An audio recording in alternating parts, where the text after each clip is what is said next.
नमस्कार दोस्तों, मैं आदित्य कुलश्रेष्ठ एक बार फिर से आप सभी का बहुत बहुत स्वागत करता हूं हमारे यूट्यूब चैनल पहली नोई आईएएस पे। लास्ट के लेक्चर में हम लोग ने साउथ अमेरिका कंप्लीट किया था और उससे रिलेटेड सारे टॉपिक्स जो थे, जो एग्ज़ाम पॉइंट ऑफ व्यू से आते थे, वो हम लोगों ने सब कंप्लीट किए थे।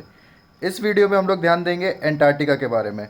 एंटार्क्टिका एक ऐसा कॉन्टिनेंट है जो एग्ज़ाम में बहुत कम पूछते हैं, इस कारण काफ़ी स्टूडेंट्स जो हैं वो एंटार्क्टिका प्रिपेयर नहीं करते हैं। एंटार्क्टिका कई बार प्रिपेयर ना करने के कारण कुछ क्वेश्चंस ऐसे आ जाते हैं जो आपको छोड़ने पड़ जाते हैं। इसीलिए एंटार्क्टिका एक इम्पॉर्टेंट कॉन्टिनेंट है, क्योंकि इसमें ज़्यादा टॉपिक्स हैं नहीं और आप इजीली याद कर सकते हैं। तो चलिए हम लोग एंटार्क्टिका के बारे में जानते हैं, देखते हैं इसमें क्या क्या फैक्ट्स हैं जो एग्ज़ाम पॉइंट ऑफ व्यू से इम्पॉर्टेंट है। एंटार्क्टिका को हम लोग स्नो डेजर्ट भी बोल सकते हैं, क्योंकि एंटार्क्टिका पूरी तरीके से आइस से कवर्ड है। तो इसी चक्कर में वहाँ पे कोल्ड डेजर्ट और स्नो डेजर्ट भी बोला जाता है। चलिए देखते हैं हम लोग। एंटार्क्टिका वर्ल्ड की हाईएस्ट, ड्राईएस्ट, विंडीएस्ट, कोल्डेस्ट एंड आइसीएस्ट कॉन्टिनेंट है। मतलब सबसे ऊंचा है, सूखा है बहुत, विंडीएस्ट बहुत तेज़ हवा चलती है वहाँ पे, बर्फीले तूफ़ान आते हैं, सबसे ठंडा है और एकदम चिल्ड जगह है। तो ये जो आप इमेज देख रहे हैं ये साउथ पोल है जो एंटार्क्टिका में लाई करता है। ये वहाँ की एक माउंटेन रेंज है, ये ग्लेशियर है, मैं आपको आगे सब बताऊँगा। चलिए हम लोग देखते हैं नेक्स्ट स्लाइड में। देखिए एंटार्क्टिका के बारे में हम लोग पहले उसकी लोकेशन जानते हैं। एंटार्क्टिका जो है वो अर्थ के, ये अगर सपोज करिए ये अर्थ है, ये north, south, west and east. Antarctica earth का सर्दर्न मोस्ट कॉन्टिनेंट है, मतलब अर्थ के सबसे नीचे। ये अर्थ का बॉटम व्यू है, आप जो देख रहे हैं ये मैप, ये अर्थ का बॉटम व्यू है और ये सदर्न मोस्ट कॉन्टिनेंट है। मतलब दक्षिणी सबसे नीचे वाला जो कॉन्टिनेंट है वो हमारा है Antarctica.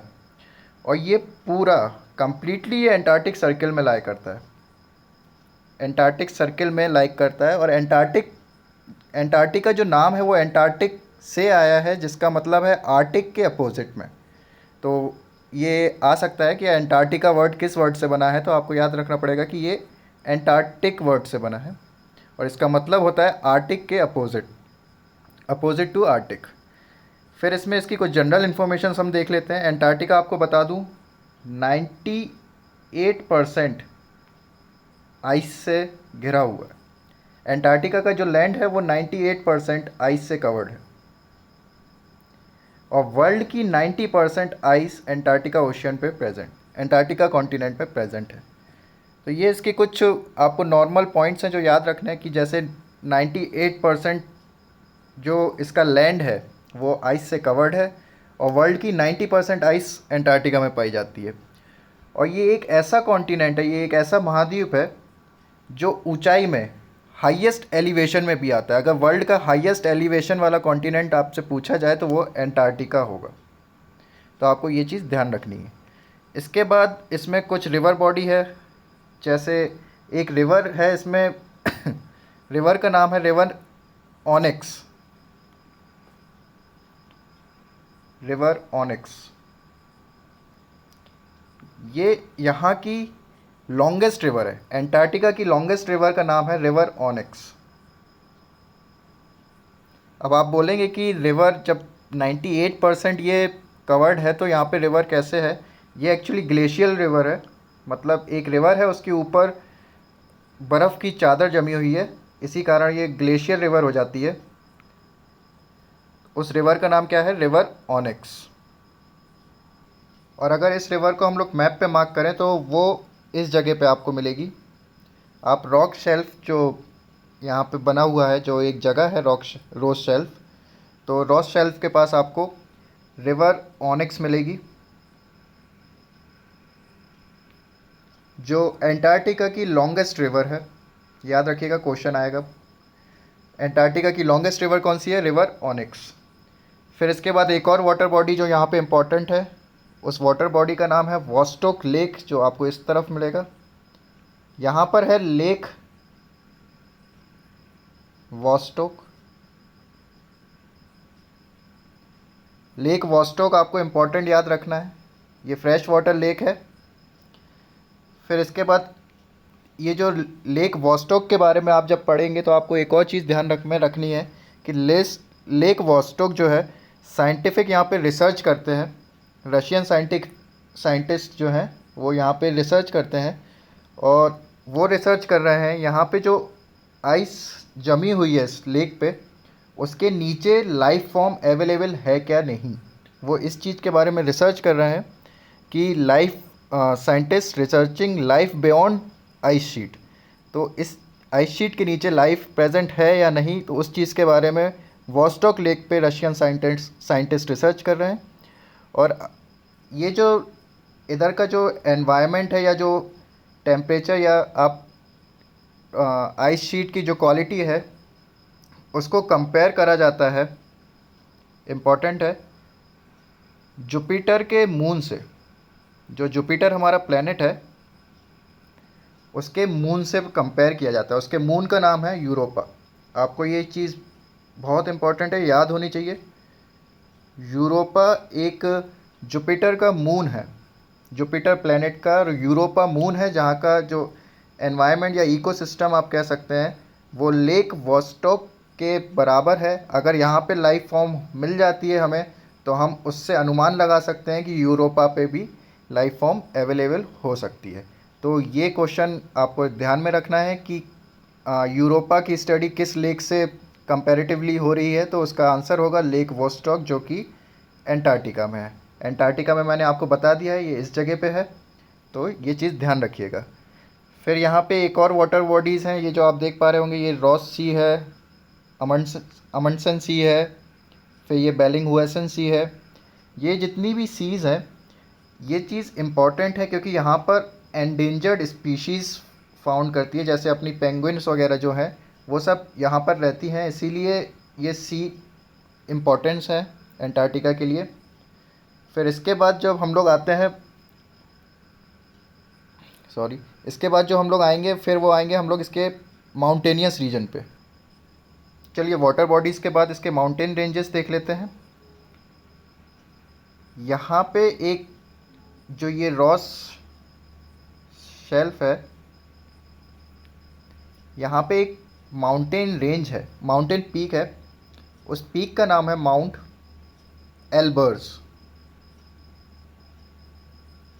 Mount Elbrus southernmost active volcano of the world है, याद रखिएगा।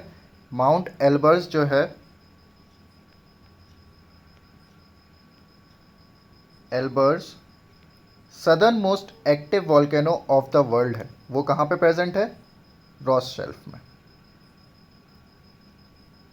अगर आप अपनी एटलस के साथ साथ मार्क करते जाएंगे तो आपको ज़्यादा इजीली याद होगा। तो आप ध्यान रखिए, आपके पास एटलस होनी चाहिए। जब भी आप कोई भी ज्योग्राफी का लेक्चर, किसी भी टीचर का अगर आप ज्योग्राफी का लेक्चर लेते हैं तो आपके पास एटलस होना बहुत कंपलसरी है।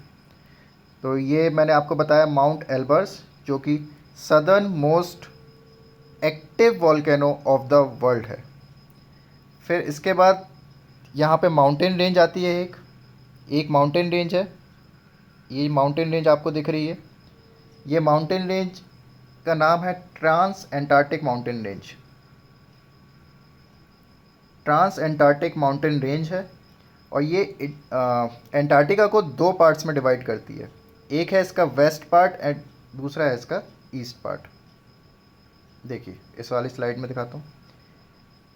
ये जो ट्रांस एंटार्क्टिक रेंज है, ये east Antarctica and west Antarctica, ये दो अलग अलग डिवाइड कर देती है एंटार्क्टिका को।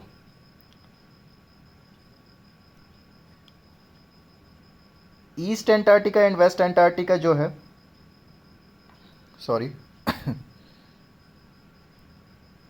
जी, ईस्ट एंटार्क्टिका जो वेस्ट एंटार्क्टिका है, इसमें ईस्ट एंटार्क्टिका वाली जो साइड है, यहाँ पे यूजुअली रिसर्च चलती है, क्योंकि ग्लोबल वार्मिंग के कारण इसका ये वाला जो पार्ट है ईस्ट एंटार्क्टिका का, यहाँ पे काफ़ी डैमेज हो रहा है। यहाँ पे ग्लेशियर्स बहुत ज़्यादा हैं, और इसी कारण साइंटिस्ट स्टडी करते हैं कि अगले चेंजेस या क्लाइमेटिक कंडीशंस जो इसकी यहाँ की हैं वो किस तरीके से बदल रही हैं।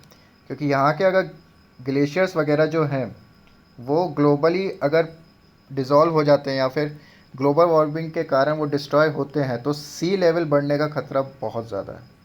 और सी लेवल अगर बढ़ेगा तो बहुत ही ज़्यादा ख़तरा हो जाएगा पूरी दुनिया में।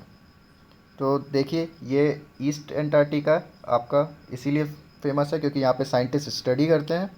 फिर इसके बाद आता है वेस्ट अंटार्कटिका। यहाँ पे कुछ लैब्स हैं, मैं बताऊंगा, इंडियन रिसर्च लैब्स हैं इस जगह पे। और ये जो अंटार्कटिका है, अंटार्कटिका ये वाला जो बॉर्डर है, ये जो आप बॉर्डर देख रहे हैं अंटार्कटिका का, इस बॉर्डर की स्टडी जो हमारे इंडियन रिसर्च सेंटर है यहाँ पे, वो अपने इंडिया के कंपेरिजन, इस तरफ इंडिया है, इंडिया के कंपैरिजन में करते हैं। तो वो इंडिया को अंटार्कटिका एक तरीके से जुड़े हुए थे एक टाइम पे। वो जुड़े हुए थे हमारे गोंडवाना लैंड से, गोंडवाना लैंड से हमारे जुड़े हुए थे इंडिया। और किस तरीके से ये अलग हुए हैं इसकी हिस्ट्री पे हमारे जो रिसर्च सेंटर्स हैं वो वर्क करते हैं यहाँ पे, तो वो देख रहे हैं। चलिए, हमारे इंडियन रिसर्च सेंटर्स जो अंटार्कटिका में प्रेजेंट हैं वो हैं दक्षिण गंगोत्री, मैत्री एंड भारती। ये 3 अंटार्कटिका में हमारे इंडियन रिसर्च सेंटर्स हैं जिनके बारे में हमें ध्यान रखना है। ये हमारा है दक्षिण गंगोत्री। ये पहला साइंटिफिक बेस था इंडिया का। और ये जो एक्सपीडिशन हुआ था ये इंडिया का, ये 1983 में हुआ था, ये आपको ध्यान रखना है। दक्षिण गंगोत्री के बाद जो हमारा सेकंड परमानेंट रिसर्च सेंटर जो अंटार्कटिका में बनाया गया, उस अंटार्कटिका में जो रिसर्च सेंटर बनाया गया उसका नाम रखा गया मैत्री। ये बनाया गया था 1989 में, स्टार्टिंग करी थी 1989 में, और ये 1989 में, और इसको अप्रॉक्स 1990 में ये बन के तैयार हो गया था। इसको करीब 1 साल लगे थे मैत्री को। मैत्री सिचरमर्चर ओएसिस पे लोकेटेड है, ये आपको याद रखना है, ये इसकी लोकेशन है। और उसके बाद ये यहाँ पे एक फ्रेश वाटर लेक है, उस फ्रेश वाटर लेक का नाम है लेक प्रियदर्शनी। ये लेक प्रियदर्शनी है जो यहाँ के खुद साइंटिस्टों ने मदद से बनाई गई थी यहाँ पे ये लेक। और ये लेक यहाँ पर फ्रेश वाटर प्रोवाइड करती है। फिर इसके बाद यहाँ का नियरेस्ट स्टेशन है जो लगभग अप्रॉक्स 5 किलोमीटर पे है, वो रशियन स्टेशन का नाम ये है। तो नोवोलाजार वेस्काया, ये आपका स्टेशन है जो रशियन स्टेशन है। ये मैत्री से 5 किलोमीटर्स की डिस्टेंस पे है, तो ये आपको ध्यान रखना है। 3 पॉइंट इसमें मैत्री में ध्यान रखने हैं कि ये सेकंड परमानेंट रिसर्च सेंटर था और इसकी लोकेशन क्या है, और यहाँ पर जो नियरेस्ट लेक है जो फ्रेश वाटर प्रोवाइड करती है मैत्री में, लेक प्रियदर्शनी, उसके बारे में आपको याद रखना है। यहाँ पे जो साइंटिस्ट हैं वो स्टडी करते हैं अभी भी, वो स्टडी कर रहे हैं हमारे मेट्रोलॉजी पे,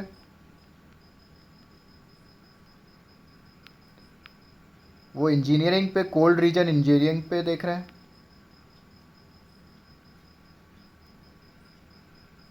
एटमॉस्फेरिक साइंसेस देख रहे हैं, अर्थ साइंसेस देख रहे हैं। ये सब स्टडी करते हैं यहाँ पे।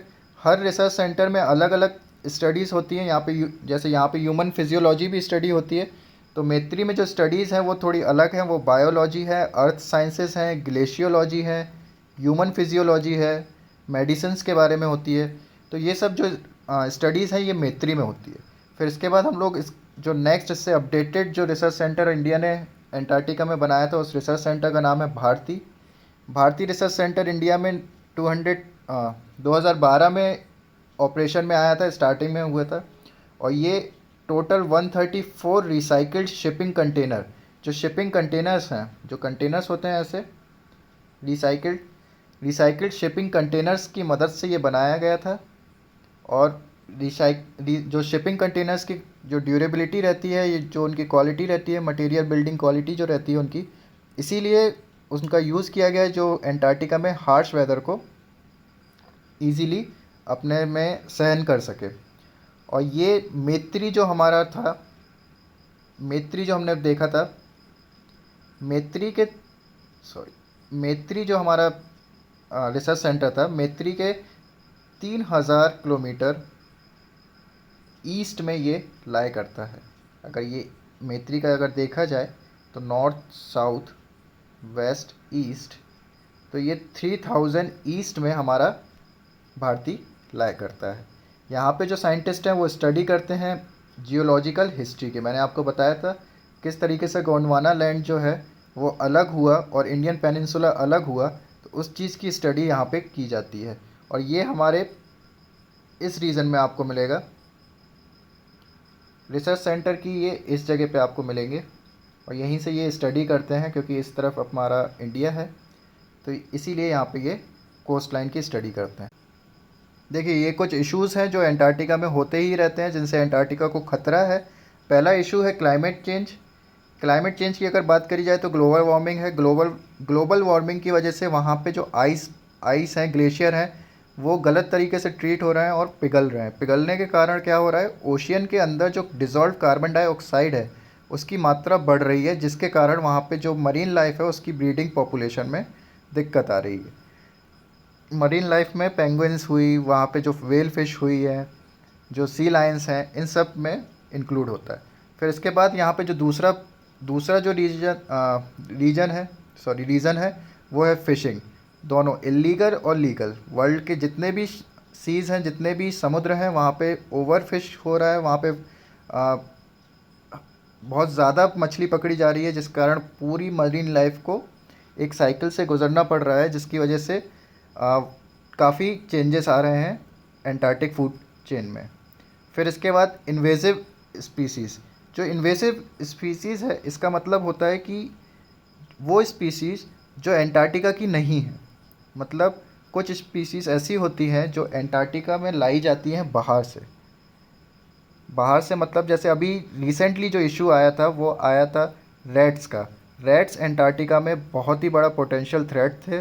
वो वहाँ की जो नेस्टिंग बर्ड हैं, जो बर्ड्स जो नेस्ट बना के एंटार्क्टिका में जो ब्रीडिंग सीज़न के टाइम में रहती हैं, उनके लिए वो बहुत बड़ा ख़तरा बन गए थे। और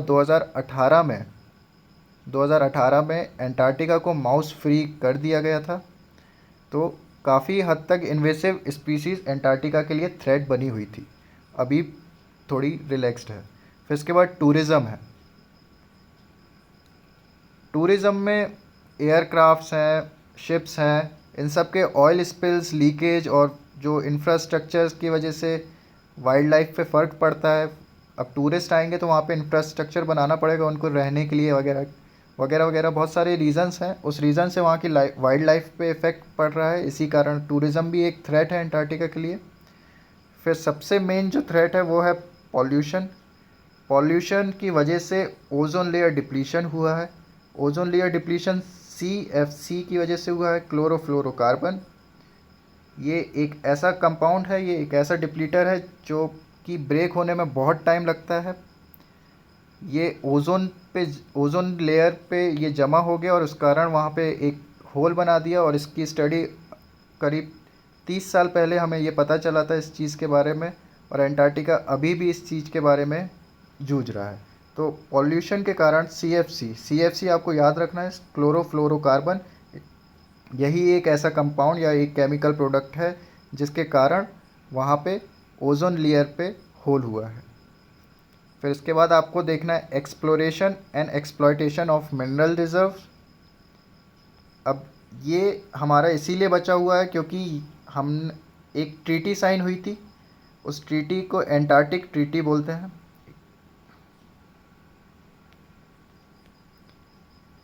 एंटार्क्टिक ट्रीटी एक ट्रीटी साइन हुई थी जिसमें काफ़ी कंट्रीज़ ने पार्ट लिया था। ये ट्रीटी 1959 में साइन हुई थी और इस ट्रीटी के अंदर mining, mineral exploitation, military involvement, nuclear testing, ये सब बैन था। तो अभी जो ये रिसेंटली चर्चा का विषय बना हुआ है, क्योंकि ये 2048 में ये ट्रीटी कोलैप्स्ड कर जाएगी, मतलब इसको रिन्यू करना पड़ेगा। इसीलिए यहाँ पे अभी काफ़ी डिस्प्यूट्स हो जाते हैं इस कारण कि 2048 में यहाँ पे क्या डिसीजन होगा। तो ये कुछ आपको पॉइंट्स हैं, जो इश्यूज़ हैं, जो यहाँ पे आपको मिलेंगे, तो इतना आपको ध्यान में रखना है। फिर इसके बाद ये मैप मैंने आपके लिए अपने डिस्क्रिप्शन बॉक्स में इसका लिंक दे दिया गया है, आप मैप डाउनलोड करें और प्रैक्टिस करें। Thanks for watching. सब्सक्राइब करें, लाइक करें, शेयर करें एंड कमेंट करें। Thank you.